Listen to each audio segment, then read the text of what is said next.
So, with Season 1 of uru-chan's massive superhero webtoon coming to an end, and its announcement of its continuation in November, and the recent announcements of two webtoons, Tower of God and Noblesse, getting anime adaptations, this is now the perfect time, if ever, to talk about Unordinary and it getting an anime adaptation, or rather, why it should get an anime adaptation. This will not be a review of Unordinary. If you want the best Unordinary reviews right now, you should go check out Satsuki the Savage, who does an amazing job, and tell him I sent you. So with that being said, let's talk about Unordinary and why it needs an anime adaptation. For those unfamiliar, Unordinary follows John and Serafina, who live in a world where the normal student at Wellston Academy is one which wields literal superpowers. Serafina is one of those. In fact, she is the former queen of Wellston Academy, which is the top school. You see,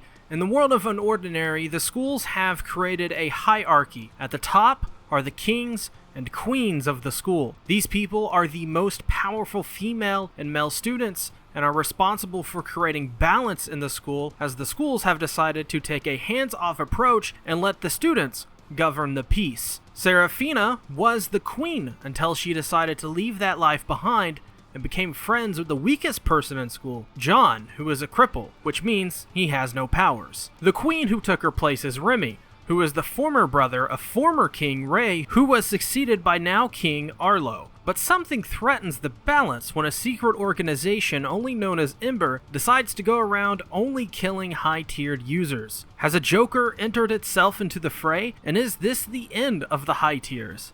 This is Unordinary. So firstly, I'm not the kind of person to just throw out webtoons I've enjoyed and claim they need adaptations just because I like them. I think there are plenty of webtoons that just may not fit in the format, but every so often there are webtoons that just need to be adapted, and Unordinary is absolutely one of them for various reasons. First off, the story for Unordinary is absolutely engrossing and easy to pick up and put down when need be. The way Unordinary is structured is so easy to get a hold of, and this is Unordinary's most important aspect. You don't ever, for a second, not know what's going on in the story or forget a person's name. This is something other anime with similar settings, like My Hero Academia, is widely accepted as being its worst aspect. Unordinary makes it very simple, and that's for various different reasons. For one, they establish who are the most important characters by having good introductions, and then also, its in-story tier list,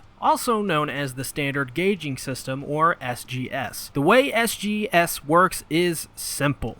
Abilities are ranked on a number of 1.0 to 10.0, which is the highest. Within these numbers are 5 select tiers: low tier, mid tier, elite tier, high tier, and finally, God tier. Low tiers are 1.0 to 1.9, and because of that, they are treated as low class, or keeping to the themes of kings and queens, they are the peasants. They are almost subhuman within the world of Unordinary, and are often fodder for any tier above them to be bullied and beaten up. Walking around Wellston, it would not be uncommon to see a low tier being beaten up or being told what to do. Our main character John sits within this tier at a measly level of 1.2, as well as the author of Unordinary self-proclaiming as a low tier. Mid tiers are 2.0 to 3.4, and they are one of the most diverse tiers, making up 50% of the population at least, and having a wide array of abilities and diversity. Chances are, if you're at Wellston,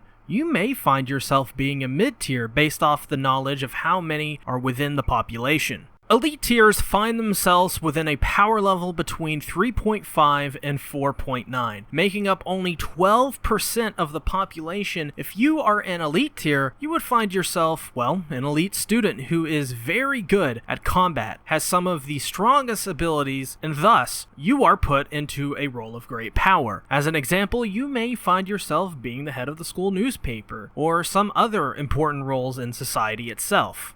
High tiers are 5.0 and above and make up only 2% of the population. These people are extremely rare and often described as people that can take out a significant portion of the population with ease. And in this tier is where we start to hear something of a dirty word in the Unordinary universe. High tiers and above who fight crime or are vigilantes are dubbed superheroes. These individuals are looked down upon in society, and those who decide to participate are also at risk of being attacked by Ember, who only seem to attack high tiers and above. Notable people within this tier is Remy, who is the current queen at Wellston Academy.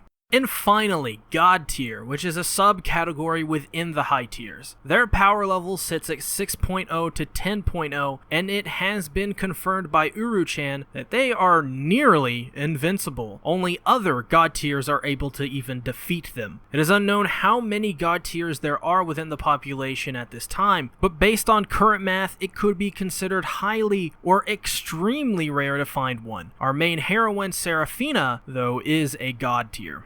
But besides how well they rank their character strength, the series has a lot of strength itself. I think one of the best things about Unordinary is its characters and how well they'd work within the format of an anime, but also bring much needed originality and uniqueness. For example, we have our main character John, who is a cripple in this world, which means he doesn't have a superpower of any kind, but he's a pretty interesting guy who worked very, very hard to get into Wellston Academy to improve his future and get a good education. Because of how weak he is, though, he is often bullied. Though, what is so great about this character is that John, he still fights back, and he's so skilled at hand-to-hand combat, John can hold his own with a mid-tier, though if he does get hit, it usually means he's going down pretty hard. Though there is a reason John is bullied above all else, and that's his friendship with the former queen of Wellston, Seraphina. Their relationship is rather interesting in of itself. John opens Seraphina's eyes to a totally different world, one that wasn't just obeying the hierarchy and the status quo.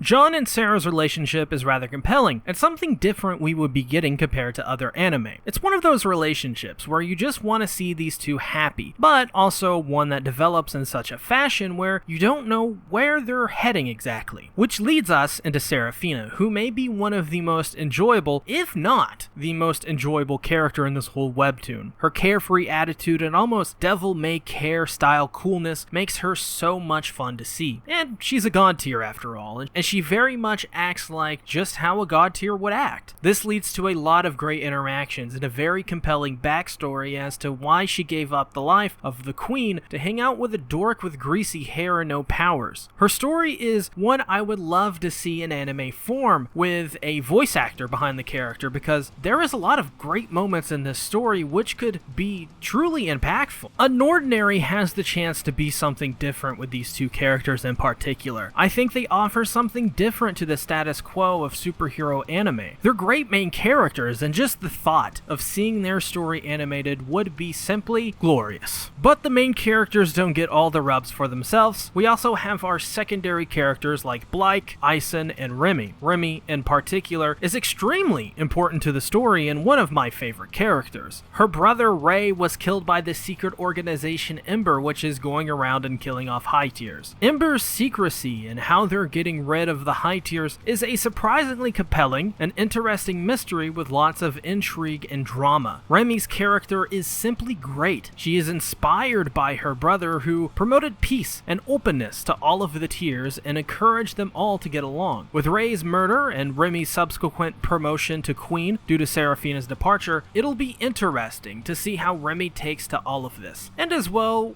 would someone like Remy be hunted by Ember since she is a high tier? There's many questions here. Blyke, in terms of animation, would be a treat to see as well. He literally uses the Kamehameha as he saw it in Dragon Ball Z as a kid and just decided to mimic and learn it. And really, that's Blyke's most notable character trait. He's someone who shoots energy blasts like in Dragon Ball Z, and it's fantastic. Really, the whole trio of Ison, Blyke, and Remy are fantastic, and just like how they're fan favorites in the webtoon, they'll easily be fan favorites in an anime adaptation. With how anime these days are all about best girl and all that junk, you would constantly see Remy on Twitter. That's a given. But now we get to some important questions. Who would adapt something like Unordinary? Well, Unordinary is a webtoon that has lots of action, but for the most part is really heavy on story and character development. So, you need a studio which can do some hard-hitting action, which is what Unordinary's style is, but also a studio which can do those story-heavy, drama-heavy moments. And I'm going to go with none other than the studio that is helming Carol and Tuesday, Bones. Bones has been around for a long time and are a proven entity. They also have the plasticky, glistening look that Unordinary has in Carol and Tuesday, which would fit perfectly with Unordinary, with some minor tweaks to shaders of course. They can also handle the action very well. They are of course the studio behind Mob Psycho 100 and My Hero Academia, so they have experience with characters who have superpowers. This is just a perfect fit, and honestly, I couldn't see any other studio handling a series like this. If I was forced though to pick a number 2, I think Troika would be the closest fit, just based off their art style and how well they've done with Bloomin' to You and Lord El Meloy in the last year.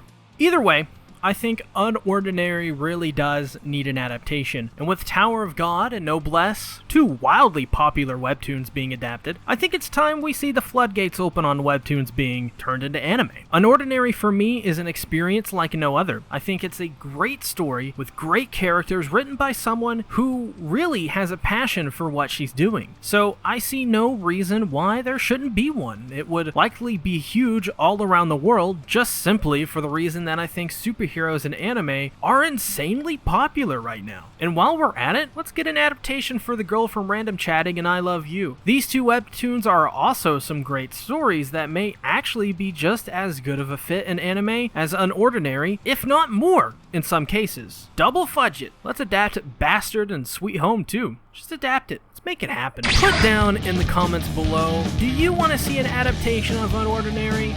Really want to hear what you think. Also, like this video, subscribe and ring the bell for more webtoons, and just know that I have a Patreon where you can support me just for $1 and you get access to literally everything. That's a steal, my friends. I'll see you guys later. Bye-bye.